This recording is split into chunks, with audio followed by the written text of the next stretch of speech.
Rotator cuff tier को अगर बहुत ज्यादा हमने इग्नोर कर दिया तो कई बार इसका इलाज है ना थोड़ा इम्पॉसिबल सा हो जाता है।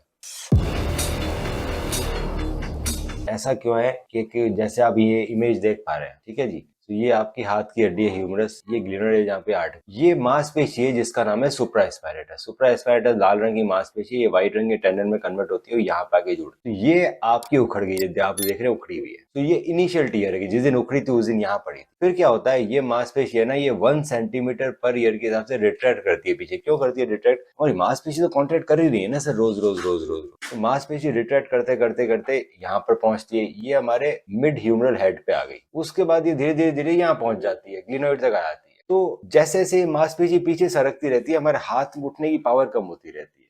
पर फिर भी क्या होता है, ओल्ड एज के अंदर आदमी हाथ ऐसे ऐसे करके उठा पाता है। क्यों उठा पाता है? क्योंकि ये कफ है, पीछे से भी जुड़ा हुआ है, आगे से पीछे इंफ्रास्पाइनेटस है, सुप्रास्पाइनेटस आगे सब इसके। तो एक कफ है पूरा। सो एक अगर सुप्रास्पाइनेटस टूट गई तो भी इंफ्रा वगैरह काम करती रहती है, डेल्टोइड काम करती रहती है। पर इससे क्या हुआ है कि जब ये पीछे सरक गया ना, इसके ऊपर की छत चली गई। छत चली गई तो क्या होता है, हमारा जो हाथ है वो ऊपर ओवरराइड कर जाता है, ऊपर की जो हड्डी थी ना एक्रोमियम, उससे भिड़ने लगता है। सो आपका है ना टेंडन टूट के, क्योंकि हमने इग्नोर कर दिया, ये पीछे चला गया और ये ओवरराइडिंग हो गई। आपके हमारे में लिखा हुआ है वर्ड ओवरराइडिंग। ऑफ ओवरराइडिंग होने की वजह से क्या होता है, ये जोड़ खराब होने लगता है और धीरे धीरे जोड़ पूरा खराब हो जाता है। दिन रात लगातार कंधे में दर्द रह सकता है। एक बार आपका जोड़ खराब हो गया, पूरा ओवरराइड कर गया, अर्थराइटिस हो गई कंधे के अंदर, तो फिर सिर्फ और सिर्फ रिवर्स शोल्डर रिप्लेसमेंट ही इलाज रहता है। अब एक ट्राई किया जाता है कि इस मांसपेशी को यहाँ पे पकड़ के चिपका दो। पर मैं क्या करूंगा, मांसपेशी को खींच के लाऊंगा ना सर, नहीं आई तो खींच के। क्यों? क्योंकि ये है ना, टूटने से इसकी क्वालिटी भी धीरे धीरे खराब होती रहती है, डीजेनरेट हो जाती है, ये कच्ची हो जाती है। ऐसे घिसा हुआ कपड़ा नहीं होता, खींचते हैं हाथ में आ जाता है, ये बिल्कुल फ्रेजाइल हो जाती है। तो इसको वापस लाने के लिए हम लोग क्या करते हैं, इसके ऊपर और नीचे से सफाई करते हैं। तो मैं ऊपर और नीचे से पूरी ढंग से इसको रिलीज करूंगा हर जगह, और मैं इसको पकड़ूंगा और वापस यहाँ पर खींचने की कोशिश करूंगा। अगर ये आ पाई तो बहुत बढ़िया। रिपेयर हम एंकर से करते हैं, तो डबल रो रिपेयर हमेशा बेटर रहते हैं rather than single row repair. So double row repair करेंगे, वो डबल रो रिपेयर भी मैं मीडियली करूंगा, यहाँ पे करूंगा, यहाँ नहीं करूंगा। मांसपेशी का ओरिजिनल अटैचमेंट यहाँ है लेटरल, पर मैं उसको मीडियली जोड़ूंगा, मिडलाइज करूंगा। क्यों? क्योंकि मेरे लिए बहुत जरूरी है कि मेरा जो रिपेयर है वो टेंशन फ्री। मतलब अगर मैं उसको खींच के लाया हूँ और कोई चीज उसको बार बार पीछे की तरफ खींच रही है, ये टेंशन नहीं है। जैसे मेरे को मैं खींच के लाया, यहाँ चिपका दी और ये लगातार खींच रही है, वापस फट। So repair should be tension free. तो इतना रिलीज करो कि वो आ जाए, और मैं रिपेयर किया तो ज्यादा टेंशन नहीं हो, वापस नहीं खींच रहा। तो ये कंडीशन आप में बनेगी नहीं बनेगी सर, एमआरआई बता नहीं सकती। एमआरआई हमें थोड़ा सा आइडिया देती है कि इसमें फैटी इन्फिल्ट्रेशन कितना है। अगर फैटी इन्फिल्ट्रेशन ज्यादा है तो मतलब वो बहुत ही टेंडन खराब हो गया है आपका, वो नहीं आएगा। फैटी इन्फिल्ट्रेशन कम है तो आ जाएगा। तो आप में फैटी इन्फिल्ट्रेशन है, आपका टेंडन यहाँ तक रिट्रैक्टेड है, तो आपका लास्ट चांस है कि डॉक्टर उसको ट्राई कर ले रिलीज करके वापस लाने। क्योंकि अगर ये नहीं हुआ ना तो डायरेक्ट रिवर्स शोल्डर रिप्लेसमेंट ही होगा। मैं जब रिपेयर करूंगा तो मैं डबल रो रिपेयर करूंगा। डबल रो रिपेयर में और सिंगल रो रिपेयर में क्या फर्क है वो बता देता हूँ। तो सिंगल रो रिपेयर में हम लोग क्या करते हैं,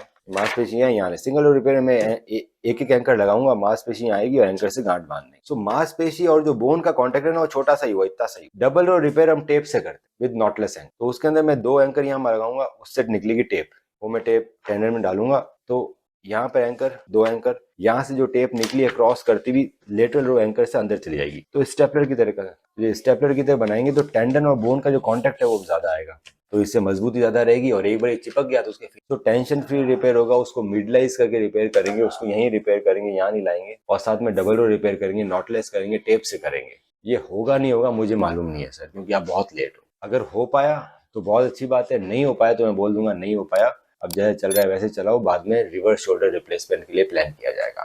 तो ये आपका लास्ट ऑप्शन है कि हम शोल्डर रिप्लेसमेंट से बच सकते हैं। इस कंडीशन में भी 90% लोग रिपेयर हो जाते हैं। ऐसी बात नहीं है कि सिर्फ 10% ही होते हैं, 90% लोग रिपेयर हो जाते हैं, 10% रिपेयर नहीं हो पाते। तो आपने जब इतना इग्नोर कर दिया तो इसको और इग्नोर ना किया जाए। एक बार हाथ खराब हो गया ना तो आज तो फिर भी थोड़ा काम कर लोगे, थोड़े साल बाद सर बिल्कुल ही काम नहीं होगा। और रिवर्स शोल्डर रिप्लेसमेंट एक बड़ी सर्जरी होती है, वो आर्टिफिशियल जॉइंट है, वो बड़ी सर्जरी है, वो बहुत महंगी है, वो दोबारा भी करनी पड़ जाती है, वो जिंदगी भर नहीं चलेगी ना। ये एक बार चिपक गया तो जिंदगी भर चलेगा। इसके बाद कुछ चीजें और कर सकते हैं हम इसके रिपेयर को सॉलिड करने। जैसे हमारे पास मैश तो नहीं आता जनरली, क्या विदेशी कंट्री में ना मैश आता है, तो जो मैंने रिपेयर किया उसके ऊपर हम बायोलॉजिकल मैश लगा के उसको भी उस पर ऑगमेंट कर देते हैं, तो वो अवेलेबल नहीं है। तो इसकी जगह मैं आपका बाइसेप्स का टेंडन ले सकता हूँ मैश बनाने के। वहाँ पर हमारे पास शोल्डर में एक टेंडन अवेलेबल रहता है, उसको हम यहाँ लगा सकते हैं बाइसेप टेंडन को, तो वो मैश की तरह काम करेगा। दूसरा, रिपेयर करने के बाद इसमें हम पीआरपी या एसीपी डाल सकते हैं। तो वो रीजनरेटिव प्रॉपर्टीज लाते हैं और वो बेटर हीलिंग कराते हैं। तो 2-3 चीजें ऐसी है। तीसरा, रिपेयर करने के बाद कंप्लीट रेस्ट पे जाओगे आप 6 वीक तक। 6 वीक तक ऐसे हाथ रहेगा, हिलेगा भी नहीं, ये हिलेगा बस। उसको हम स्ट्रेस नहीं डालेंगे बिल्कुल भी, उखड़ गया तो लास्ट चांस है। 6 वीक के बाद जब हम आपका हटाएंगे इमोबिलाइजेशन, तब आपका कंधा हो चुका होगा जाम हो जाएगा ना सर, आप बिल्कुल नहीं हिलाओगे तो जाम हो जाएगा। उसको खोलने में फिर टाइम लगेगा धीरे धीरे धीरे धीरे। तो 2-3 साढ़े 3 महीने में आप नॉर्मल हो पाओगे। ये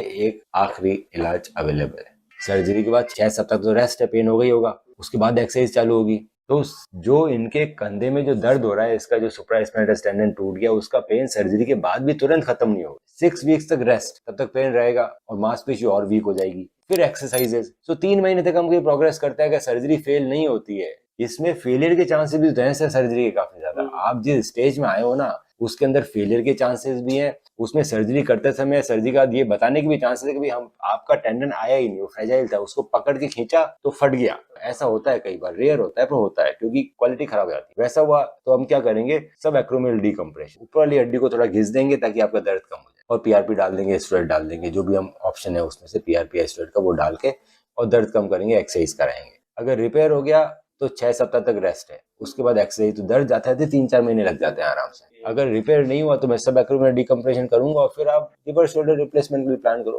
क्योंकि उसके अलावा आर्थ्रोस्कोपी की बहुत सारी टेक्निक है। जैसे अगर रिपेयर नहीं हुआ तो बाइसेप्स को लगा दिया जाता है, तो अगर रिपेयर नहीं हुआ तो मैं बाइसेप टेंडन को सुप्रास्पाइनस से बना दूंगा, तो वो ज्यादा दिन चलेगा नहीं। और सर्जरी हो रही है तो वो हाथों हाथ कर दिया हमने, कुछ आप 4-5 साल निकाल पाओगे। वो जिस दिन फटेगा उस दिन शोल्डर रिप्लेसमेंट कराना पड़ेगा। एक होता है सब कैप्सुलर रिकंस्ट्रक्शन, वो धीरे धीरे बंद हो गया क्योंकि वो बहुत बड़ी सर्जरी थी और वो भी ज्यादा साल चलती। दूसरे आर्टिफिशियल मैशेस वगैरह आते हैं, वो इंडिया में अभी अवेलेबल नहीं, तो हमको वो जिस दिन आएंगे उस दिन। पर वो मैशेस वगैरह भी बहुत महंगे हैं, अगर जिस दिन वो इंडिया में आएगा तब। अभी आया नहीं, अभी इंपोर्ट करना पड़ेगा, तो इंपोर्ट करोगे तो और डबल ट्रिपल पैसे हो जाएंगे। कुल मिलाकर अभी हमारे पास जो टेक्नोलॉजी है उसमें ये रिपेयर हो जाए तो सबसे। रिपेयर नहीं हुआ तो मैं आपका जो बाइसेप टेंडन है उससे ये चीज मांसपेशी बना दूं, तो आपके 5-7 साल चल जाएगी। तो ये अगर रिपेयर नहीं हुआ तो ये ऑप्शन मैं हाथों हाथ ही करूंगा, फिर सब एक्रोमियल डीकम्प्रेशन, फिर बाद में आपको रिवर्स शोल्डर रिप्लेसमेंट सोचना पड़ेगा। अगर रिपेयर हो गया और चल भी गया, चांसेस है ठीक होने के 80%। ऑर्थो स्पोर्ट्स इंजरी के साथ भी, इंजरी के बाद भी